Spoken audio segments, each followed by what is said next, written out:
Hi everyone, এই রিডিংটা যদি তোমাদের চোখের সামনে এসে থাকে তাহলে অবশ্যই এই রিডিংটা কোনো না কোনো ইউনিভার্সাল গাইডেন্স তোমাদের জন্য রয়েছে। রিডিংয়ের টপিক হচ্ছে তোমার লাভ লাইফ নিয়ে যদি তোমার এই মুহূর্তে কোনো গাইডেন্সের দরকার হয় তাহলে সেটা গাইডেন্সটা কী। তো চলো বন্ধুরা দেখে নিই যে এই মুহূর্তে ইউনিভার্স তোমার লাভ লাইফের জন্য তোমাকে কি গাইডেন্স দিতে চাইছে। Children, your love life is being affected by children. তো হতে পারে আপনার আর আপনার পার্টনারের মাঝে কোনো চাইল্ড ইস্যু আছে। হতে পারে আপনার পার্টনার অলরেডি ম্যারিড এবং তার চাইল্ড রয়েছে, অথবা কোনো রকম চিলড্রেন আপনাদের কানেকশানকে কোনো না কোনোভাবে অ্যাফেক্ট করছে, অথবা আপনার পার্টনারের চাইল্ডিশ কোনো বিহেভিয়ার আছে যেটাও এই কানেকশানকে অ্যাফেক্ট করছে। তো অবশ্যই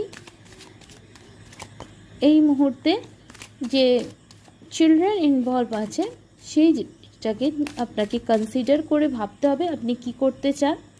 make the effort, great love is worth taking the step you are guided to take. তো ইউনিভার্স আপনাকে গাইড করছে যে কিভাবে আপনাকে স্টেপ নিতে হবে। অবশ্যই 111 হয়তো আপনারা অনেক বেশি দেখছেন। তো কোনো লাভ তখনই সাকসেস পায় যখন যেভাবে ডিভাইন ইউনিভার্স আপনাকে স্টেপ ফরওয়ার্ড নিতে বলে। Worth waiting for, divine timing is work attitude love life. তো এখানে আমি দেখতে পাচ্ছি আপনাদের লাভ লাইফে ডিভাইন টাইমিং কাজ করছে এবং ডিভাইন টাইমিংয়ে আপনাদের মধ্যে যে চাইল্ড ইস্যু রয়েছে সেই চাইল্ড ইস্যু অবশ্যই হিল হয়ে যাবে এবং সঠিক টাইমে আপনাদের ইউনিয়ন অবশ্যই হবে। তো আপনার এই মুহূর্তে তাই কি করা উচিত দেখে নিই। এটা তো ইউনিভার্সাল মেসেজ ছিল, এবার অ্যাঞ্জেল গাইডেন্সও দেখে নেব যে কী করবেন আপনি। ইফ ইউ বিলিভ, যদি আপনার ঈশ্বরের প্রতি, নিজের ভালোবাসার প্রতি এবং এই কানেকশনের প্রতি বিশ্বাস থাকে তাহলে নিজের পার্টনারকে ফরগিভ করে দিন, মানে ক্ষমা করে দিন এবং দেয়ার সামথিং বেটার, আপনার জন্য বেটার কিছু অপেক্ষা করছে। ইউনিভার্সের কোনো না কোনো প্ল্যান তো অবশ্যই রয়েছে।